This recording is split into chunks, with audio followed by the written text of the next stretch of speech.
तो स्वागत है आपका एक और नई वीडियो में। तो इस वीडियो में हम लोग बात करने वाले हैं कुछ मज़ेदार थॉट एक्सपेरिमेंट्स के बारे में।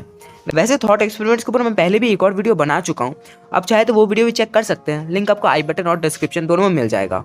तो चलिए बढ़ते हैं पहले थॉट एक्सपेरिमेंट की तरफ। Number 1, the missing shade of blue. सोच लीजिए कि एक आदमी है जिसने नीले यानी ब्लू रंग के एक विशेष शेड को छोड़कर सभी रंगों को देखा है। एक और बात, इस आदमी ने इस रंग के अन्य ग्रेडेशंस को भी देखा है, और अगर वो उन्हें अपने दिमाग में अरेंज करे तो यह स्पष्ट हो जाएगा कि एक गैप है। अब क्या वो अपनी कल्पना से उस मिसिंग रंग को भर पाएगा? जरूर बताइए कमेंट्स में। इंसानों ने इस थॉट एक्सपेरिमेंट को अपने विचारों के प्रति पेश किया कि हम अनुभव के माध्यम से दुनिया के बारे में सीखते हैं। अगर ऐसा है तो हम नीले रंग की मिसिंग शेड को भरने में सक्षम नहीं होने चाहिए, लेकिन ऐसा लगता है कि हम कर सकते हैं। मजे की बात यह है कि जब इस पिक को कुछ लोगों के सामने प्रस्तुत किया गया तो उन्होंने सोचा कि उस आदमी के स्वेटर में जो रंग है वही वो मिसिंग शेड है, लेकिन ऐसा नहीं है। तो शायद उस गैप को फील करना आसान तो बिल्कुल नहीं होगा। बढ़ते हैं नेक्स्ट थॉट एक्सपेरिमेंट के। Number 2, the experience machine. The experience machine एक स्पेशल डिवाइस है जो आपको कोई भी एक्सपीरियंस दे सकती है जो आपको चाहिए। जैसे कि आप इस दुनिया के सबसे अमीर इंसान या वर्ल्ड टूर करना चाहते हैं और ये सब, तो ये मशीन आपको विश्वास दिलाएगी कि ये वास्तव में हो रहा है, जबकि आप वास्तव में एक टैंक में फ्लोट कर रहे होंगे और आपके ब्रेन में इलेक्ट्रोड जुड़े होंगे। क्या आप जीवन भर इस मशीन में प्लग इन करेंगे? आपकी लाइफ को प्री प्रोग्राम किया जाएगा आपके प्लेजर्स को मैक्सिमाइज करने के लिए, लेकिन जब आप प्लग इन करेंगे तो आपको लगेगा कि वो दुनिया वास्तविक है। तो क्या आप इस डिवाइस में जाना चाहेंगे? जरूर बताइए कमेंट्स में।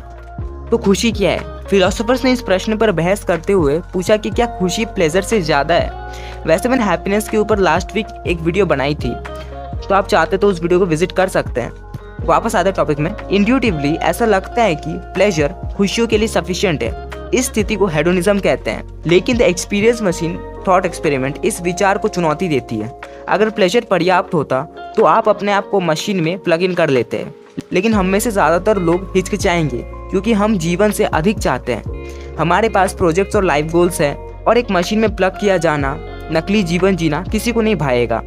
ऐसा लगता है कि हेडोनिज्म गलत है। तो बढ़ते हैं अगले थॉट एक्सपेरिमेंट की तरफ। Number 3, the child at the well. Mengzi जो एक फिलोसोफर थे, एक बच्चे के केस को कंसीडर करते हैं जो एक कुएं में गिरने वाला है। बिना किसी एक्सेप्शन के यदि आपने इसे देखा तो आप अलार्म्ड और एक संकट महसूस करेंगे। ऐसा इसलिए नहीं होगा क्योंकि आप अपने माता पिता का फेवर पाने की अपेक्षा रखते हैं, पड़ोसियों और दोस्तों की तारीफ सुनना चाहते हैं, या आप बच्चे के रोने को नापसंद करते हैं, या क्योंकि अगर आपने बच्चे की मदद करने की कोशिश नहीं की तो आपकी रेपुटेशन को नुकसान होगा। इससे मैगजी ने एक निष्कर्ष निकाला कि फीलिंग ऑफ कंपैशन मनुष्य के लिए फंडामेंटल या मौलिक होती है।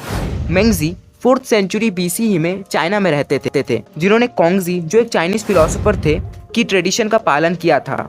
उन्होंने इस सिद्धांत को विकसित किया कि मनुष्य की 4 जड़ें होती है, क्योंकि उन्होंने उन्हें मोरालिटी के लिए बुलाया। नंबर 1, रेन, सिंपली ह्यूमैनिटी और कंपैशन।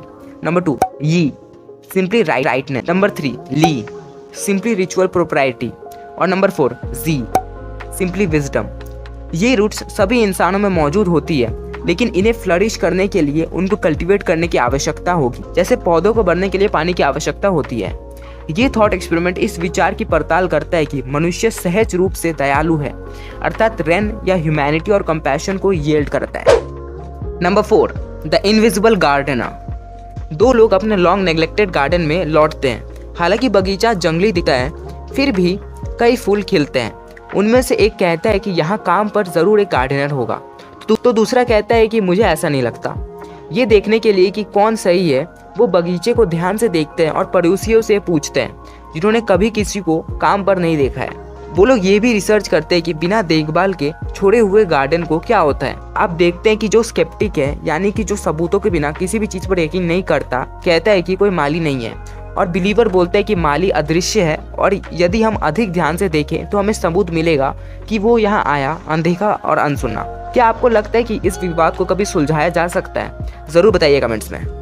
ये बहुत साफ है कि ये ईश्वर के अस्तित्व के बारे में एक एनालॉजी है, और एक आस्तिक और नास्तिक इसे अलग तरीके से देख सकते हैं। प्रश्न ये है कि हम किस हद तक रियलिटी के कुछ विशेषताओं को ईश्वर के अस्तित्व के पक्ष या विपक्ष में प्रमाण के रूप में देख सकते हैं। क्या ये वास्तव में फैक्ट्स के बारे में विवाद है, या दुनिया को एक गार्डन और जंगल के रूप में देखने के 2 अलग तरीके हैं?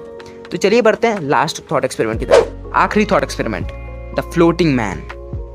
हमें एक ऐसे व्यक्ति की कल्पना करनी होगी जिसे एक अडल्ट के रूप में थिन एयर से अस्तित्व में लाया गया है और उसके पास डेफिनेटली पहले की कोई याद नहीं होगी। वो हवा में तैर रहा है, उसकी आंखें बंद है, वह कुछ नहीं सुनता है और उसकी अंग और उंगलियां फैली हुई है, इसलिए उसे अपने बॉडी का अनुभव नहीं होता है। अब सवाल ये है कि क्या ये आदमी अपने बारे में अवेयर है? जरूर बताइए कमेंट्स में आप क्या सोचते हैं इसके बारे में। तो आज की वीडियो में बस इतना ही। तो अगर आपको ये वीडियो पसंद आई या फिर आपको कुछ भी नया सीखने को मिला तो इस चैनल को सब्सक्राइब करके बेल आइकन जरूर हिट कर दे ऐसे मजेदार वीडियोस देखते रहने के लिए। तो मिलते हैं अगले हफ्ते एक नए वीडियो के साथ। तब तक बाय बाय और हाँ, खुश रहो। ऐसा इसलिए नहीं होगा क्योंकि आप अपने माता पिता का फेवर पाने की अपेक्षा रखते हैं, परेशानियां और दोस्तों, ओह वो पड़ोसियों था। दिल अकेला ये था थकेला, अब ना रहा ये आवारा। एक झलक में ही था फलक पे ये उड़ रहा है पंजारा। इस धड़कन की रफ्तार क्यों ये बढ़ गई, क्यों नजरों से वार तू ये कर गई। ये कैसे हाल में तेरे जाल में फंस गया ये बेचारा। ना कदर रहा ना सबर रहा ना रहा कोई चारा। दिल हारा मैं तो गया तुझ पे वारा, मनहूस से ये मंजर भी लागे